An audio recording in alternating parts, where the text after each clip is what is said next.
I have shown you how and when Joseph Rutherford became associated with the Watchtower organization, and how he was able to take over the organization by lying to the other brothers and sisters of that time.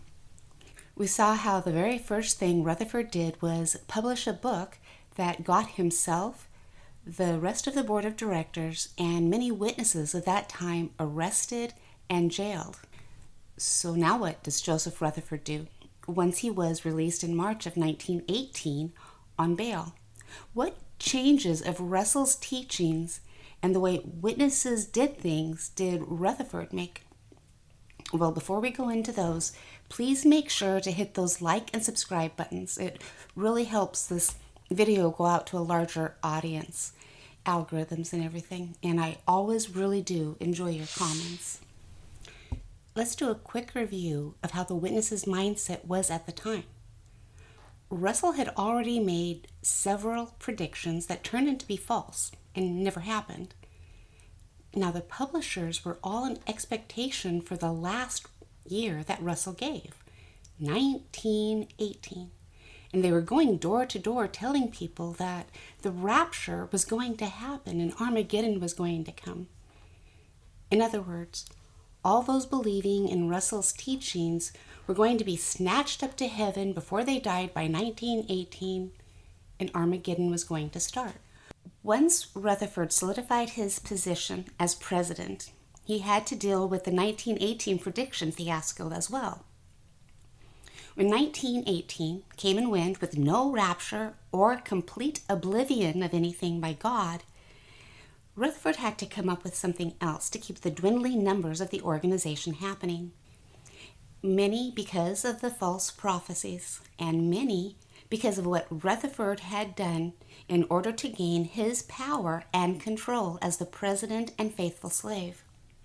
Think of how many witnesses have been questioning recently or have left the organization because of all the promises and changes that the organization does today. So the events unfolding around us are making clearer than ever that we're living in the final part of the last days, undoubtedly the final part of the final part of the last days, shortly before the last day of the last days. So Rutherford gives this resounding talk that millions now living, remember this was in 1918, may never die. Then the following year he doubles down and he starts to state that millions now living will never die in this book. That was over 100 years ago. There aren't millions still living from that time. The majority are all dead now. That we're living in the final part of the last days, undoubtedly the final part of the final part of the last days, shortly before the last day of the last days. So Rutherford is going around giving this talk about millions living, and he also is having the Millions book published. Not only were millions never going to die, Rutherford claimed, as you see here, that 1925 would mark the resurrection of the faithful men of old to begin the reconstruction of earth to its paradise state.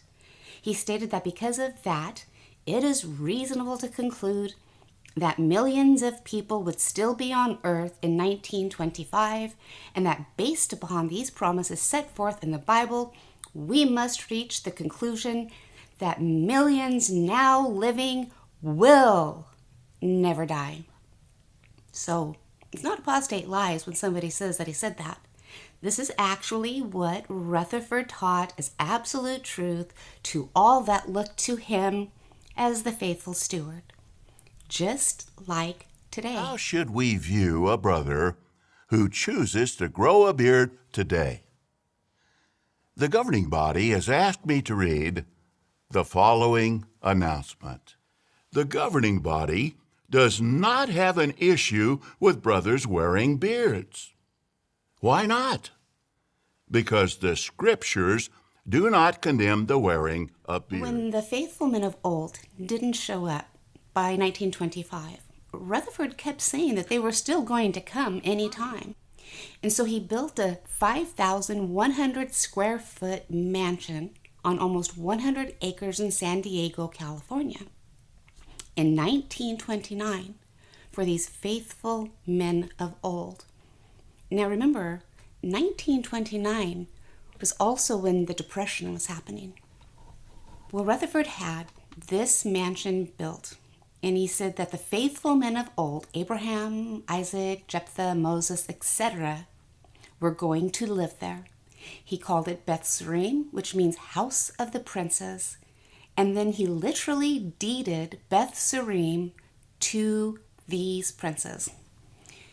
The reason why Rutherford had Beth Surim built in California was because the climate would be closest to what those faithful men of old were used to. Then Rutherford would spend his winters at Beth Surim instead of New York, where he would live extravagantly while everyone else was going through the Great Depression. But he was not living with his ill wife, Mary, even though she was living in California. She wasn't living with him. In another upcoming video, I'm going to go over the many accusations that were made against the judge during that period, such as drinking heavily, yelling at everyone and cussing at them who were underneath him, which is everyone, and womanizing. You'll come to find out that Rutherford was anything but a faithful slave. So now it's 1920, and so far Joseph Rutherford took over Watchtower, got many needlessly imprisoned, completely threw Russell's will out the window, and made as many new publications as he wanted, even though Russell stated he absolutely did not want that to happen. And in 1920, Rutherford introduced requirements for weekly reports for the Bible students' preaching activity. Witnesses today turn in monthly service reports, but they don't turn in time anymore. Remember when you consistently had to turn in a minimum of 5 to 10 hours a month to be in good standing? Anything under that, you had low hours and were considered spiritually weak. No time turned in, you might get a call from the brothers. But now, the governing body has decided that witnesses don't have to turn time in anymore. Basically, they went back to what Russell did with no time requirements. Another man-made rule and changes that has nothing to do with the Bible or our salvation. Rutherford changed the date that Jesus started his reign in 1874, which Russell had said Jesus came invisibly. Rutherford stated that Jesus was set up as king ruling in 1914. Prior to that, Russell had proclaimed that Jesus' invisible presence started in 1874. So by doing this, Rutherford could purge all of Russell's false predictions regarding the rapture and Armageddon happening in 1914. Now, the Bible students would say that the Gentile times ended and Jesus started his reign in 1914. And they could prove this because something big did happen in 1914. World War I. And that proved what Joseph Rutherford was stating. See the sleight of hand that Rutherford did? He used his knowledge of things that already happened to back his new line of thinking regarding 1914, which is what all witnesses believe as truth when it comes to 1914 today. He changed Armageddon from being the decline of human society that goes into complete anarchy to being a universal spiritual war waged by God. In the mid-1920s, Rutherford did away with beards, and that's why the brothers could not have a beard for almost 100 years. Not because they were unscriptural, but because he didn't like them. But once again, this governing body went back to the time before Rutherford regarding that, didn't they? See, just opinions. Nothing in the Bible about it. In 1927, he declared that Christmas to be of pagan origins and then condemned it completely, saying that observing it was supporting Satan's organization. By the following year, in 1928, The Bible students were celebrating Christmas, but Rutherford was determined to separate his followers from those who just wanted to follow Russell's teachings. And Christmas and beards were just one of his opinions, and that's what he did. So basically, by outlawing Christmas for all those who considered him the faithful slave, he separated them. If you watch my video, you will see the reasons they came up with for not celebrating Christmas. And you'll see that it really had nothing to do with anything about the Bible. It was just their opinions, Rutherford's opinions, that he was listening to other men's. Just like they do today. Rutherford stated Mother's Day was a subtle way of Satan's to turn people away from God. So he eventually had to do away with Father's Day as well. Rutherford really had an issue with women. He even called women a hank of hair and a bag of bones that men would not want to tie themselves up with. Rutherford turned out to be a complete, total misogynist. He eventually did away with all other holidays, except for birthdays. If I remember correctly, Nor did that. In order to make Jehovah's Witnesses stand apart, again, from not only all other religions, but the Bible students. He's separating them completely now. There was no biblical backing to support his opinion regarding any of the holidays. The organization just came up with cherry-picked scriptures over the years to back what Rutherford was saying, because he didn't have any scriptures when he was saying it. Rutherford changed the primary doctrine being the importance of God's goodness and his grace towards humankind as Jesus taught, and why Jesus was sent, to Jehovah, the name being more important. In 1928, he said that it wasn't the natural Jews being restored to Palestine that was prophesied in the Bible that Russell had taught. In fact, the reason why witnesses were thrown into concentration camps was because of Rutherford's racist attitudes towards Jews. You'll have to look at that other video for that. In 1923, Rutherford made tobacco an unclean thing that true Christians would not do. Nothing from the Bible, his opinion. So basically, Rutherford took that decision away for all of his followers underneath him. And then it later became a disfellowshipping offense under Nathan Knorr. In 1928, he also abolished the system of electing elders, because what happened back then was everybody, including the sisters in the congregation, would actually raise their hand. Names would be put up for those that they felt would be a good example in their congregations, and then they would vote who was going to be an elder, whether or not they wanted him to. But Rutherford did away with that. He stated that electing elders was unscriptural.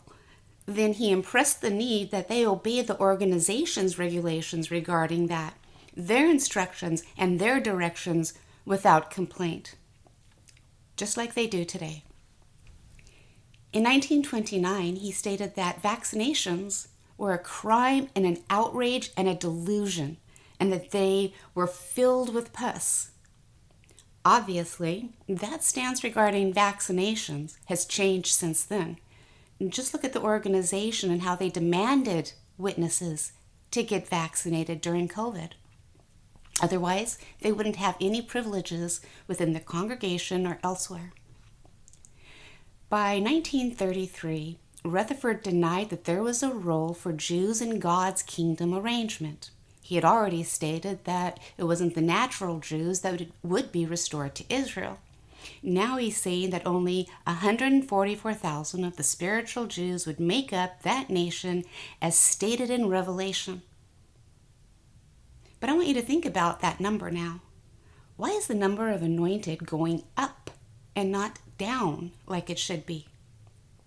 Most likely, they will change that number to just be figurative, not literal. What do you think about that? I've already told you my opinion about what I think they're going to do about 1914. They have to. It's getting too far away. In July of 1931, Rutherford named all Bible students Jehovah's Witnesses. This actually separated them completely from the Bible students, as well as all other religions. And even though he stated that religion was a snare and a racket, and had the witnesses going out and saying that, It's often said that religion is a snare and a racket. And why? Religion had its origin with Satan, who employed religion to reproach Jehovah, the Almighty God. Religion was first organized with Nimrod as leader, and he was the one whom the people were taught to worship, and that was done in defiance of God. The original inhabitants of Canaan were devil worshippers. God sent his chosen people, the Israelites, to inhabit that he land. created a religion himself.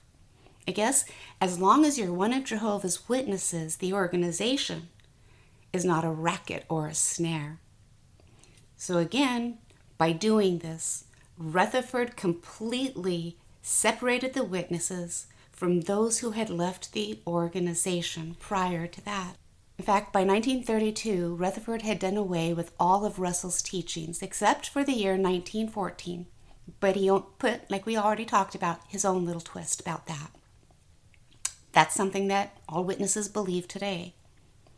So he did away with Russell's teachings, Russell's opinions as the faithful slave, and he brought in his own opinions and thinking, and that's what he stated as Bible truths. In fact, Rutherford claimed that he was a prophet, a messenger of God, that he spoke to the angels, because he stated back then that the Holy Spirit wasn't around now. The Holy Spirit was only used in Bible times. But come to think about that, Garrett Loesch said the same thing. Whereas in the first century, there was supernatural knowledge available for apostles and Bible writers, in the time of the end, Jehovah does not bestow this miraculous gift anymore. 1938, Rutherford came up with two classes, the anointed who would go to heaven and the great crowd that would stay here on earth. Remember that number? But they had to become one of Jehovah's Witnesses in order to be a part of either of those classes. Again, that number is going to be a thorn in the governing body's side if they don't get rid of that as a literal number, 144,000. In 1936, Rutherford said that saluting the flag was breaking our covenant with God and guilty of death. Nothing biblical about it. They later came up with the scriptures regarding saluting the flag. In 1938, he introduced the term theocracy to describe the witnesses' system of government, what all witnesses call God's government and his theocratic kingdom today. Rutherford also came up with the idea that Jesus did not die on a cross. Jesus died on a stake, because that's what Russell taught. And you'll see this as you see in this particular crown and cross that Rutherford had on all of the publications. Remember, Rutherford did not know the Bible very well, let alone know Hebrew or Greek. So when he starts talking about stauros in the Bible as an upright stake, he didn't know what he was talking about, what the Romans actually used at that time. But it did its job. It separated all witnesses from the Bible students and from all other religions. Jesus did not die on the cross. He died on a stake, what all witnesses believe today and will be disfellowshipped if they did not believe. In 1939, he stated that witnesses were not to go to war or have anything to do with worldly affairs, to be non-political. Prior to that, it was up to the individual's conscience. But Rutherford took that away and put his own conscience above theirs. Now, because of all these changes, there were many Bible students, or even Jehovah's Witnesses, that left because of all of Rutherford's changes, all of these different things that he was implementing and rules that he was implementing. So what Rutherford would do is describe anyone who opposed his changes as the evil slave class, anyone who left as the evil slave. So basically, apostate, just like the organization says today, the governing body state today. And just like Rutherford said that Jehovah was cleansing his organization by getting rid of these people, the organization says that today. We'll call it spiritual poison. Now think about poison. What's the best way to avoid being poisoned? Well, we have to recognize poison when we see it and then avoid it. And the same principle applies to teachings that could destroy our faith. And that's not always easy. Now, not many of our brothers and sisters would deliberately get involved with apostates, but it could happen without our realizing it. There's no difference between what Rutherford did and what the organization does today. Just because people start looking at these men exactly as they state, imperfect men who make mistakes and aren't even directed by the Holy Spirit. But anybody that says anything like that is noted as an apostate. So as you see, the organization, all the way back since Rutherford, has been really good at shutting up anyone who disagrees with what they are teaching by calling them apostates, just like Rutherford did. But they were evil slaves back then. So these are the changes that Joseph Franklin Rutherford made, that all witnesses have to abide by today as truths from the Bible, but are just opinions of man, a man. And that's why it's important to learn the real history of the organization. The history of the organization doesn't want you to know, and why you're not allowed to look at anything other than what the organization puts out regarding the history of the organization on their website. You know, the sanitized versions. The first version I remember reading regarding a sanitized version history was in the Proclaimer's book, put out in 1993 regarding all of the history. Let me tell you, that was really whitewashed. Joseph Franklin Rutherford not only took over the Watchtower Bible and Tract Society, he lied to everybody by saying millions now living at that time between 1920 and 1925 would never die, and that the faithful men of old would be coming back in 1925. He then built a mansion stating that it was for those men, but he lived in it. Then he went about completely undoing everything Charles Russell taught, and he came up with his own doctrines, his own beliefs and opinions of the Bible, stating them as truth brought to them by the faithful slave. And these are the teachings that all witnesses believe as absolute truth down to today. They just don't know the origins of how those truths came about. See, the governing body today do the exact same thing that Rutherford did.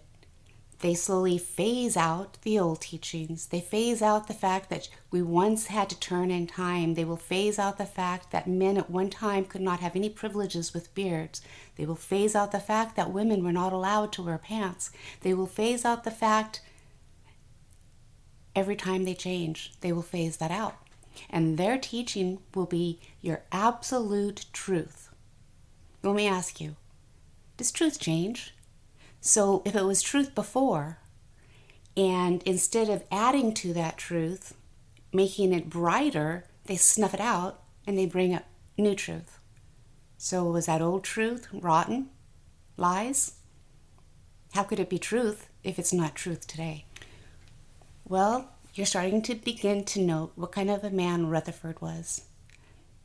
But I'd like to really go into it. I want to do a video upcoming that really talks about what kind of man Rutherford was, even more so than what I have done in the last few videos. Well, I hope you enjoyed this video. I hope it taught you something that maybe you didn't know, or at least gave you some things to think about. If you liked it, please make sure to like, and even subscribe if you really, really like it. Algorithms. It just helps this video go out to a larger audience. And remember, I always enjoy your comments. As always, take care, everybody. You stay strong, and you do not let those men in New York win. Thanks for watching. Rose out.